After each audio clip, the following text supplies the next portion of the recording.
थला धोनी ने आखिरी ओवर में छक्का मारा, लेकिन फिर भी चेन्नई हार गई।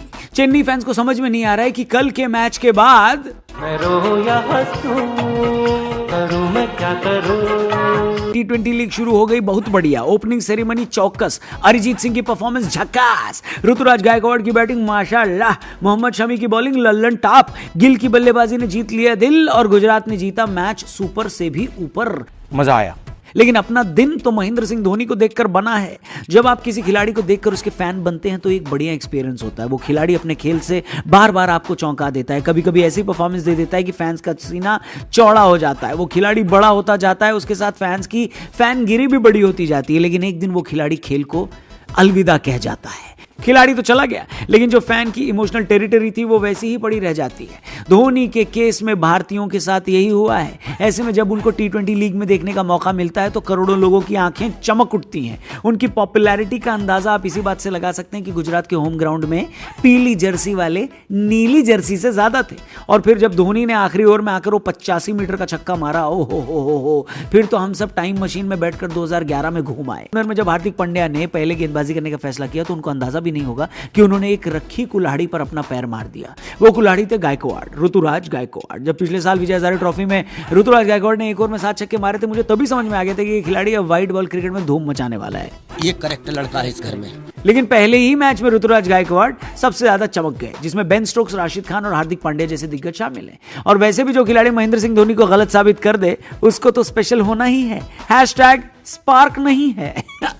एक तरफ चेन्नई के बाकी विकेट गिरते रहे, दूसरी तरफ ऐसा लग रहा था कि ऋतुराज गायकवाड़ अपनी पिच अपने साथ लेकर आए हैं। भाई ने थोक के भाव से छक्के लगाए, मिड विकेट के स्टैंड में बैठे दर्शकों का तो पैसा वसूल हो गया। मतलब ऋतुराज गायकवाड़ बन गए अब्बा और गुजरात के गेंदबाज बन गए हारमोनियम। वो तो ऋतुराज 92 के स्कोर पर आउट हो गए और सेंचुरी बनाने से चूक गए, लेकिन ऐसा समझ लीजिए पिछले पूरे सीजन 14 छक्के मारने वाले ऋतुराज गायकवाड़ इस बार पहले ही मैच में 9 मार दिए हैं।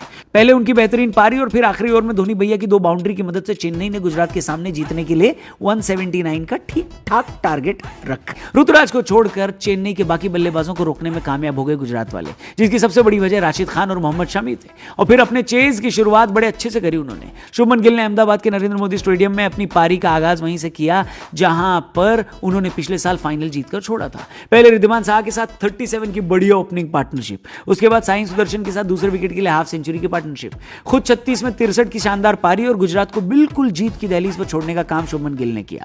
शुभमन गिल ने सब कुछ बड़े क्लास तरीके से किया। उनका विकेट लेने वाले चेन्नई के इंपैक्ट प्लेयर तुषार देशपांडे थे, लेकिन इस मैच में तुषार बस यही इंपैक्ट डाल पाए। इनफैक्ट उनका प्रदर्शन बॉलीवुड में तुषार कपूर के प्रदर्शन से भी ज्यादा खराब रहा।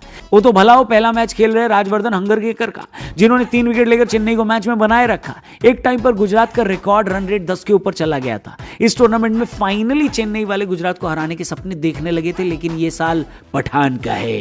पहले शाहरुख खान ने बॉक्स ऑफिस पर धमाल किया और फिर जैसा कि हमने कहा था राशिद खान पर निगाह रखिएगा। राशिद खान ने 19वें ओवर की 2 गेंदों में लगातार बाउंड्री लगाकर गुजरात की जीत लगभग पक्की कर दी। आखिरी ओवर में चेन्नई को जीतने के लिए 8 रन डिफेंड करने थे, लेकिन दिक्कत यह थी कि उनके पास आखिरी ओवर फेंकने वाले तुषार देशपांडे थे, जो 2 गेंदों में ही 8 रन लुटा बैठे और इस तरह गुजरात पहला मैच 4 गेंद और 5 विकेट रहते जीत गया। कोई बात नहीं दोस्तों, धोनी भाई एक बार फिर वापसी करेंगे, लेकिन आज दिन है प्रीति जिंटा वर्सेस शाहरुख खान, यानी कोलकाता वर्सेस पंजाब का। और इस मैच